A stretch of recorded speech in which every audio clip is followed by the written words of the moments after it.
सब मारूंगा ना, उठा इसको। तो महाकुंभ में लोग आपको अम्बेडकर वाले बाबा के नाम से जानते रहे, तो अम्बेडकर आपने कब वो ले रखा था कि जो साधु संत बनते हैं वो मोह माया से दूर हो जाते हैं?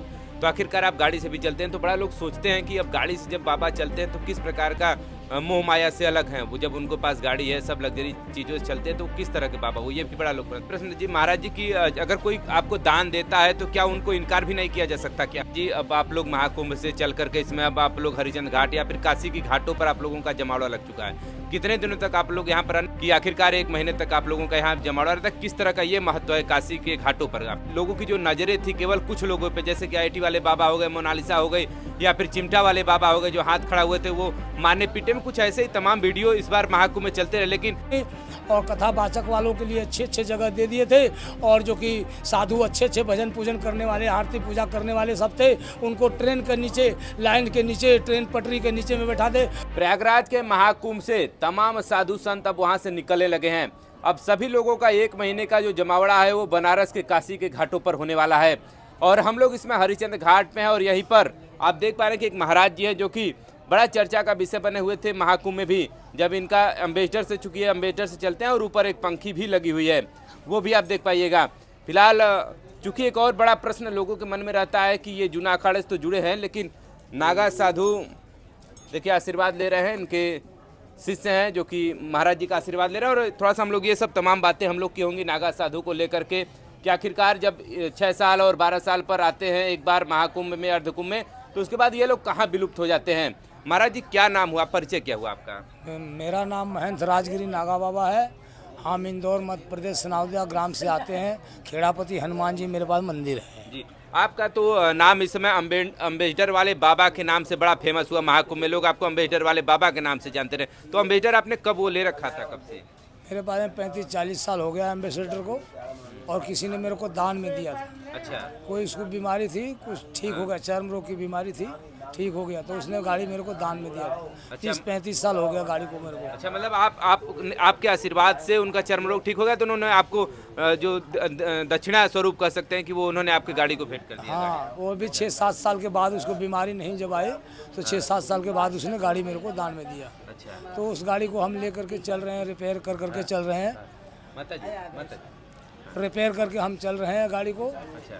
और नहीं मेरे से होता है तो मैं मिस्त्री का भी तलाश करता हूँ कि जहाँ तक गाड़ी रिपेयर हो जाए, तो ऐसे करके मैं गाड़ी को लेकर के चलता हूँ। तो गाड़ी एक मेरे माँ के जैसा है, और मेरे को सेफ्टी भी है। तो कोई प्रेम से टार्जन बाबा भी बोलता है, कोई प्रेम से अम्बेसडर वाला बाबा भी बोलता है। बाकी मेरा नाम महेंद्र राजगिरी नागा बाबा है। हम इंदौर मध्य प्रदेश से सनावदिया गाँव से हम आए हैं। थोड़ा सा महाराज एक और बात है कि लोग कहते हैं कि जो साधु संत बनते हैं वो मोह माया से दूर हो जाते हैं, तो आखिरकार आप गाड़ी से भी चलते हैं, तो बड़ा लोग सोचते हैं कि अब गाड़ी से जब बाबा चलते हैं तो किस प्रकार का मोह माया से अलग हैं वो, जब उनको पास गाड़ी है, सब लग्जरी चीज़ों से चलते हैं, तो किस तरह के बाबा वो, ये भी बड़ा लोग प्रश्न करते हैं। हाँ, बाबा हैं हम तो बाबा हैं, पैदल चलने वाले हैं। ज़रूरत नहीं है हमारे को गाड़ी घोड़ा, किसी चीज़ का ज़रूरत नहीं है।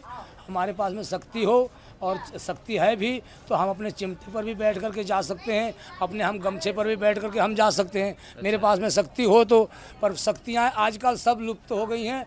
और अब शक्तियाँ ऐसे हो गई कि दान दक्षिणा भगत लोग को दे देते हैं, दान पुण्य कर देते। ये गाड़ी घोड़ा भी अपने बना लिए हैं। गाड़ी हम आपको बता ही दिया कि भगत ने मेरे को दिया है दान में। तो दान का चीज़ महंगी हो कि सस्ती हो, दी नहीं जाती है, उसको संभाल करके रखा जा सकता है। तो हमने आपको पहले बताया कि ये मोह माया नहीं है। मोह माया उनको है कि उन्होंने ठीक हुआ तो मेरे को दिया, तो हम क्यों फेंकें? हमको एरोप्लेन मिल जाए चलने के लिए तो मेरे को क्या दिक्कत है, हम चल जाएंगे, पर इसमें मोह माया कुछ नहीं है। एक और बात प्रश्न जी महाराज जी की, अगर कोई आपको दान देता है तो क्या उनको इनकार भी नहीं किया जा सकता क्या? नहीं, इनकार नहीं करेंगे, पर जहाँ तक जो दान देने वाली चीज़ है उसी को हम लेंगे। कोई अनुचित दान है तो उसको हम मना भी कर सकते हैं, पहले पर सोचेंगे हम उसके बारे में कि क्या अनुचित है और क्या उचित है, उसके बारे में हम विचार करेंगे। क्योंकि हम साधु सन्यासी हैं, हम धर्म का ही मान लेते हैं, और धर्म का ही आशीर्वाद हम देते हैं, और धर्म का ही प्रचार हम करते हैं। चलिए, इसमें महाराज जी अब आप लोग महाकुंभ से चल करके इसमें अब आप लोग हरिचंद घाट या फिर काशी की घाटों पर आप लोगों का जमावड़ा लग चुका है। कितने दिनों तक आप लोग यहाँ पर रहने वाले? क्या हर समय 6 साल 12 साल पे जब अर्ध कुंभ कुंभ होता है उसके बाद आप लोग बनारस का आना होता है बनारस यहाँ पे? हाँ, जब भी कुंभ लगता है प्रयागराज में तो तब भी बनारस हम लोग आते हैं, क्योंकि बनारस विश्वनाथ की नगरी है और हम लोग काशी विश्वनाथ से रजिस्ट्रेशन है और यहीं से सब मारूंगा ना, उठा इसको, उठा नहीं तभी खेल करने का है, चल निकाल। उनके एक शिष्य थे, सांप लेकर के बड़ा परेशान कर रहे थे, तो बाबा जी गुस्सा भी हो गए। तो कहने का मतलब क्या कि अगर आप अच्छा काम करेंगे तो आप बाबा के लिए अच्छे भी हैं, अगर आप थोड़ा सा भी अगर गलत काम करते हैं तो बाबा क्रोधित भी हो जाते हैं। जानवर को देख रहा है, जानवर के यहाँ पर खिलौना बना करके, ये जानवर खिलौना वाला है, जी जी पूजनीय चीज है, मैं जान मार देता साले को। ठीक है महाराज जी, बैठिए। और चूंकि देखिए गलत काम है तो गलत के लिए बाबा गलत भी हैं। मैं गलत के लिए गलत हूँ, सही के लिए सही हूँ, पर पहली बात हम गलती खुद नहीं करेंगे और गलती सामने में आएगा तो जान देने और जान लेने पर भी हम तैयार हैं। चलिए, हम लोग की बात हो रही थी काशी की घाट को लेकर के कि आखिरकार 1 महीने तक आप लोगों का यहाँ जमावड़ा रहता है। किस तरह का ये महत्व है काशी के घाटों पर आपका? काशी का घाटों पर महत्व मेरा यही है कि हम लोग काशी भी बनारस से हम लोग रजिस्ट्रेशन होते हैं, प्रयागराज आते हैं और जो भी बाबा शिष्य चेले बनते हैं, मोर छाप जमात वगैरह मिलती है, कोई अपना क्या बोलते हैं आधार कार्ड और क्या बोलते हैं कि प्रमाण पत्र रजिस्ट्रेशन यहाँ काशी बनारस से होते हैं और काशी बनारस का सन्यासी और ब्राह्मण रजिस्ट्रेशन बहुत अच्छे होते हैं और सब जगह के मान्यता होता है। तो इसीलिए हम लोग काशी आते हैं और काशी विश्वनाथ में भोलेनाथ की नगरी है, काशी विश्वनाथ त्रिशूल पर बसाए हुए हैं और क्या बोलते हैं कि अन्नपूर्णा में या ब्रिजमान है, तो इनका दर्शन हेतु हम लोग आते हैं। शिवरात्रि का स्नान करते हैं, भोलेनाथ का दर्शन करते हैं और इसका स्नान का लाभ भी हम लेते हैं और भक्तों लोगों को इसका लाभ का फायदा भी देते हैं। जो अच्छे हमारे कर्म होते हैं वो हम अपने अच्छे कर्मों का वरदान इनको हम देते हैं। महाराज जी, इस बार जो महाकुंभ बीता है उसमें बड़ा एक दुखद घटना भी हो गया। उसके बाद पूरा जो मामला है, या कहिए सके लोगों की जो नज़रें थी केवल कुछ लोगों पे, जैसे कि आईटी वाले बाबा हो गए, मोनालिसा हो गई या फिर चिमटा वाले बाबा हो गए जो हाथ खड़ा हुए थे, वो मारने पीटे में, कुछ ऐसे ही तमाम वीडियो इस बार महाकुंभ में चलते रहे। लेकिन लोग कहते हैं कि महाकुंभ में लोग अपने पाप पुण्य को धोने के लिए जाते हैं या फिर पुण्य कमाने के लिए जाते हैं, तो उस पर लोगों का ध्यान केंद्रित नहीं रहा, कहीं ना कहीं हट करके लोगों तक ध्यान केंद्रित है। तो इस बार महाकुंभ आपको कैसा लगा इस बार का? मेरे को कुंभ जैसा मैं पहले 50 साल पहले आता था, 5 बार कुंभ मेला मैंने देख चुका हूँ। प्रयागराज का, काशी बनारस का 5 बार आ चुका हूँ। 50 वर्ष का मेरे पास में रिकॉर्ड है, 82 साल का मेरा उम्र है और इस कुंभ मेले के अंदर में जैसे हम अपने साधन से हम कुंभ मेला में आते थे वैसे ही मैं अभी भी आया था कुंभ मेला में, वैसे ही बैठा। कोई शासन प्रशासन का, कोई योगी मोदी का, कोई हम लोगों को सेपरेट कोई चीज़ नहीं मिली थी, ना लैटरिन का साधन था, ना व्यवस्था था, कुछ नहीं। और कथावाचक वालों के लिए अच्छे अच्छे जगह दे दिए थे और जो कि साधु अच्छे अच्छे भजन पूजन करने वाले, आरती पूजा करने वाले सब थे, उनको ट्रेन के नीचे, लाइन के नीचे, ट्रेन पटरी के नीचे में बैठा दे, जो कि ट्रेन के ऊपर से हगना और मुतना भी लोगों का होता था, सबके ऊपर पानी का छिट्टा गिरता था। इसके करके तपस्या अच्छा नहीं हुई लोगों का, बहुत लोगों का अच्छा नहीं हुआ। तो लोग क्या पाप पुण्य धोएंगे, खुद लोग पुण्य को पाप में बदल रहे हैं, तो साधु सन्यासी भी क्या करेंगे? अपना तो हम पाप पुण्य धो करके जैसा भी कुंभ मेला करके हम चले आए हैं, फिर अपने अपने स्थान पर हम चले जाएंगे। तो इस बार का महाकुंभ क्या आपके लिए कैसा नजरिया रहा? मतलब इतने 5 बारों से आप बता रहे हैं कि आ रहा है। मेरे लिए प्रॉब्लम है, कोई दिक्कत इसमें कोई दूसरा नहीं है। पहले भी प्रॉब्लम था, अभी है? अभी भी है। अच्छा, कोई बदलाव नहीं हुआ है हमारे समझ से। तो इससे पहले भी दिक्कत आपको हुई थी क्या? पहले भी दिक्कत हुई थी, अभी भी दिक्कत है। पहले भी हम आते थे, फावड़ा से, मिट्टी से, लेबर से डलवा के अपना रास्ता बराबर करते थे, जगह बराबर करते, अपना प्लास्टिक टेंट लगाते थे और उसमें हम बैठते थे हैं, और उसमें बैठ कर अपना भजन पूजन करते थे। जब हमारा स्नान करने का टाइम होता था, हम अपने अखाड़े में अपने ध्वजा का पास में चले जाते थे और वहाँ पर स्नान करके गुरु मूर्तियों के सबके साथ में चले जाते थे। और फिर उसके बाद में अभी क्या है कि बहुत दूर दूर टेंट बसा दिया था साधु लोगों का, जो कि अखाड़े में पहुंचने में 1-2-3 घंटा, 4-4 घंटा पैदल में लगता। हमारे साधु कैसे स्नान करने के लिए जाएंगे? 6 किलोमीटर दूर से हमको स्नान करने के लिए भेजते। कथावाचक वालों के लिए जगह दे दिया था, पंडाल बना लिए थे, वो तुरंत वहाँ पर कथा सुनना है, गंगा में नहाना, कथा सुनना है, गंगा में, और वहीं पर हगना भी है, वहीं पर हगना भी है। हमारे साधु संतों को बसा दिया, दूर बसा दिया है। लेकिन महाराज ये कहा जाता था कि पहले साधु संतों के लिए जमीन दिया जाता है, उसके बाद जब बचेगी जमीन तभी कथावाचकों के लिए दिया जाता है। ये कोई बाप की किसी की सृष्टि नहीं है, ये गंगा किसी की बाप की नहीं है, ना नरेंद्र मोदी का, ना योगी का है।